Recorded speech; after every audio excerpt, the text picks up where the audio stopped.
How to disable the camera shutter click sound on Android. Hello everyone, welcome to this channel. I'm Emily and I'm here to help you out today. So without any delay, let's get started. So first of all, what you need to do is just open up the camera application on your device.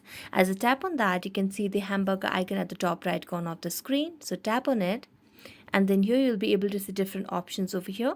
So just tap on settings over here. As you tap on settings, it will lead you to a new page where you can see the camera settings. Now just scroll down to the very end and here you'll be able to see the option of shutter sound.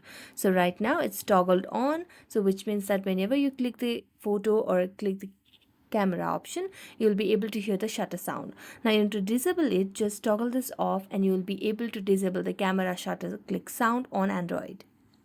So thank you so much for watching this video. If you enjoyed watching this video, don't forget to like, subscribe and hit the bell notification for more updates.